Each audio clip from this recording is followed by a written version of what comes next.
C'est curieux, mais c'est une expérience extrêmement édifiante, intéressante et qui va changer complètement le mode de fonctionnement du gouvernement, quel que soit l'avenir de cette coalition, même si elle va disparaître. Ça a montré qu'on pouvait faire autrement.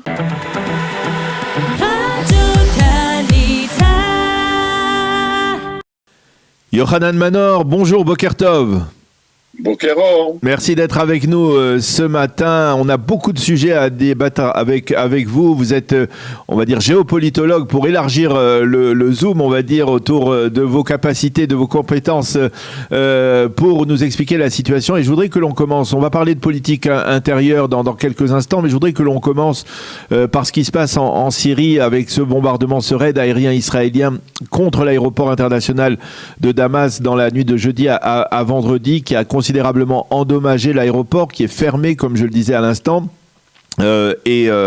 Incontestablement, c'est un palier de plus qui est franchi dans cette confrontation entre Israël et l'Iran via la Syrie. Comment expliquer ce qui s'est passé ?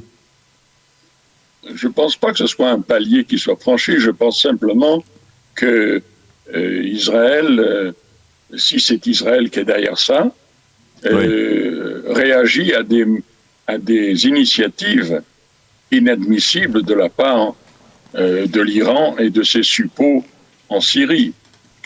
De quoi s'agit-il ? Tout simplement de l'utilisation d'avions civils pour transporter, et de vols civils pour transporter des armes, et notamment des éléments qui peuvent augmenter la précision de ces armes. Et donc, Israël s'est aperçu que depuis un certain temps, ce n'était plus des vols spéciaux, mais des vols courants, utilisés par les civils entre l'Iran et la Syrie, qui étaient utilisés pour transporter ces armes. D'où la neutralisation de l'aéroport de Damas. Alors, et finalement, ça intervient alors que Naftali Bennett le dit clairement, il adresse une sorte de mise en garde à l'Occident. Attention, nous approchons d'une Iran potentiellement nucléaire avec un enrichissement de l'uranium qui se fait de plus en plus élevé. Est-ce qu'il est en train véritablement de se passer quelque chose de particulier sur l'axe Téhéran ? C'est difficile de le savoir, parce que il y a un jeu extrêmement compliqué entre ceux qui veulent un accord encore, qui espèrent que c'est possible encore de parvenir à un accord ou de la prolongation de l'accord ou de l'accord qui avait existé avec l'Iran, et ceux qui pensent que ce n'est plus possible. Et donc, chaque jour apporte son développement dans ce domaine-là. Mais chaque jour est un pas de plus vers l'obtention de la quantité minimale qu'il faut pour construire, pour produire un engin nucléaire. Alors, bien sûr, il y a encore du temps, parce qu'il faut il faut savoir comment le disposer, cette charge nucléaire. C'est pas seulement l'enrichir, c'est un poids très important. On n'est pas encore au niveau d'enrichissement nécessaire, mais on y va, c'est évident, tout le monde le sait, et personne ne veut prendre une décision drastique qui va être probablement nécessaire. Donc on est dans cet entre-deux, entre une situation qui est confuse, avec l'espoir peut-être encore d'un accord, et la certitude qu'il ne va pas y avoir d'accord et qu'il faudra agir. Alors, derrière cela, il y a aussi eu la semaine dernière une information assez inattendue ou étonnante sur le fait que les Américains, les Saoudiens, les Israéliens et peut-être même l'ensemble de pays du Golfe, avec la coopération de pays qui n'ont pas de relation avec l'État d'Israël, pourraient accepter le principe d'une sorte de parapluie qui viendrait protéger, on va dire, les pays du Golfe, les pays qui sont menacés par l'Iran, de l'incursion de drones ou d'avions sans pilote iraniens. Oui, ce qui se passe, c'est que le voyage de Biden, comme vous le savez, dans la région a été reporté.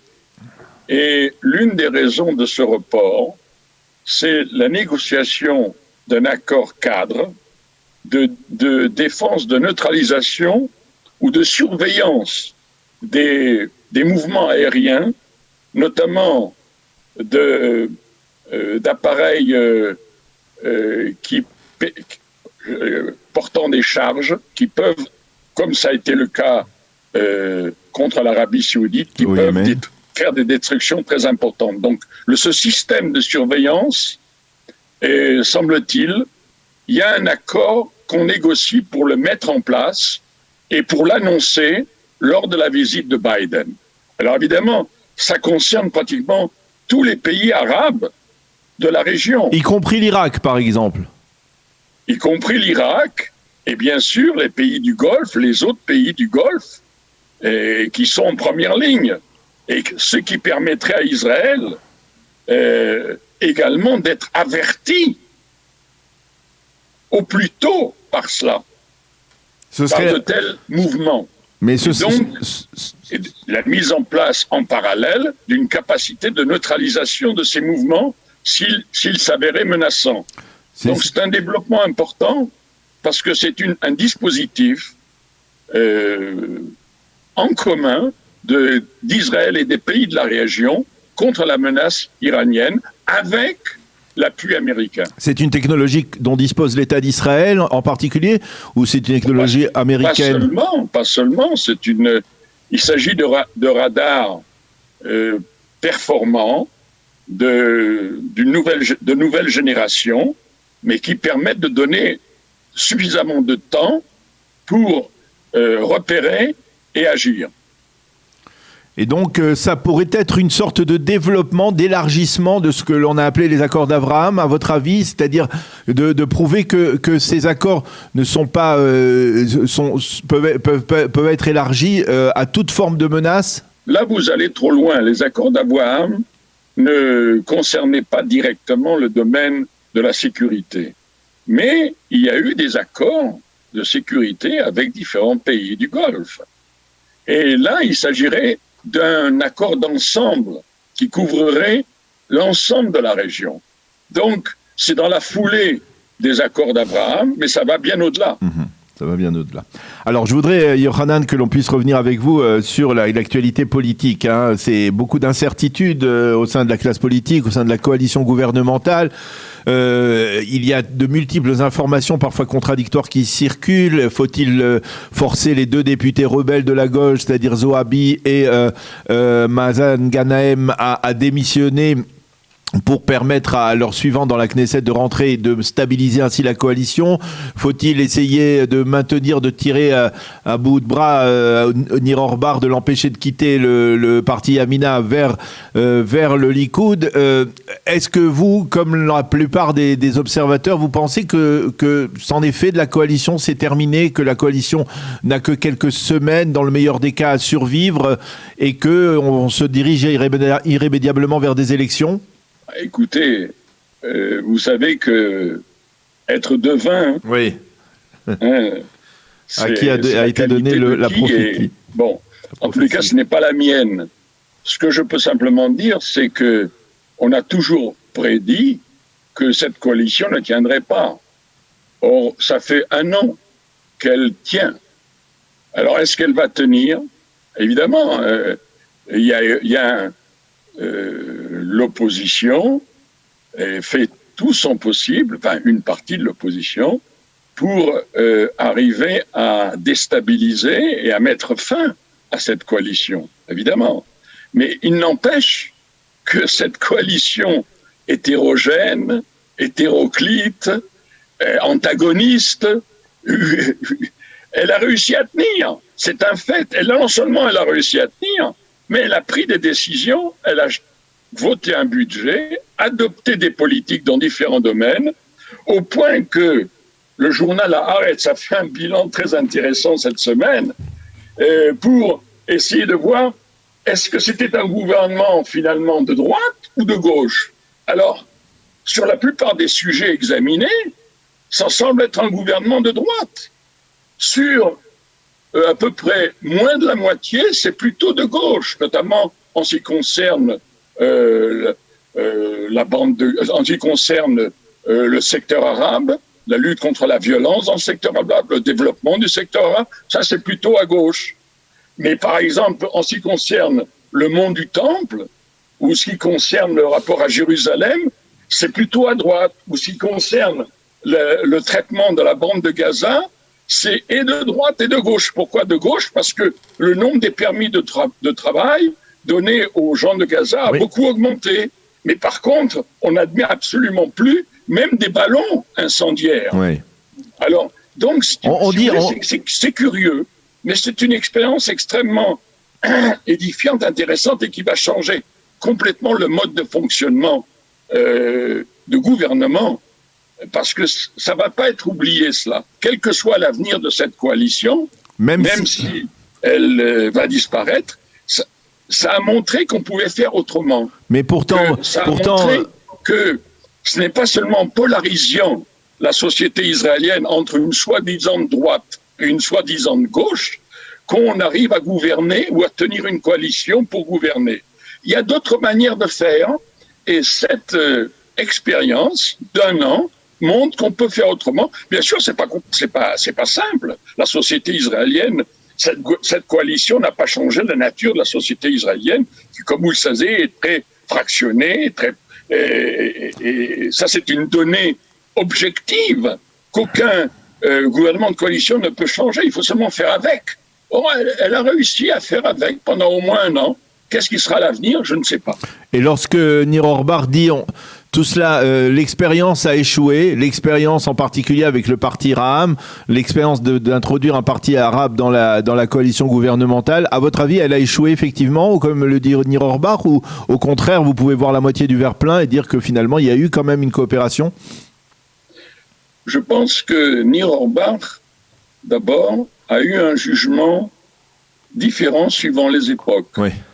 Là, sa dernière réaction, c'est celle que vous mentionnez, mais il y a eu des moments où il y croyait. Et évidemment, ça, chaque jour, suivant les pressions, suivant les contre-pressions, suivant les menaces, les contre-menaces, tout ça, ça change.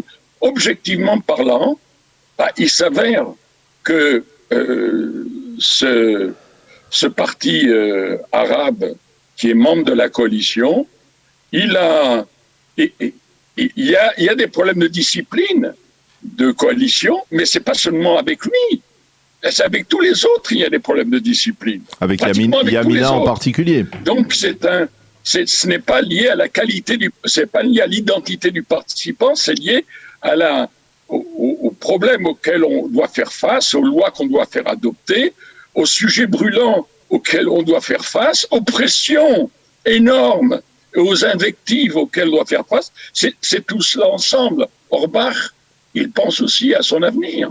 Quand vous dites, politique, évidemment. On le dit, Hanan, on l'a dit même dans les journaux de cette semaine, de ce Shabbat, on le voit de multiples reprises, on dit la coalition a échoué, mais le gouvernement a réussi, c'est-à-dire le gouvernement a réussi à faire pas mal de réalisations, tandis que la coalition, elle n'a pas réussi à se maintenir. Je lisais l'éditorial de Shimon Schiffer, qui est un vieux, on va dire un des vétérans des analystes politiques israéliens, qui disait que le véritable problème, là où ça a échoué, c'est le fait que le Premier ministre soit le chef d'un parti qui a 6 mandats. Est-ce que vous pensez aussi que c'est la problématique dans ce gouvernement et dans cette coalition? Je pense que les propositions de réforme d'ordre technique ne vont pas changer la composition de la société israélienne. Là, ce que cette expérience a montré, c'est qu'avec ces données complexes, on pouvait faire autrement. Autrement dit, au lieu de monter une partie de l'opinion contre l'autre, au lieu de polariser et d'accroître la polarisation, on pouvait faire autrement. Mais ça ne résout pas tous les problèmes. Et donc, il y a peut-être des choses à améliorer, certainement. Il y a peut-être des innovations à faire, certainement. Mais ça ne va pas changer fondamentalement.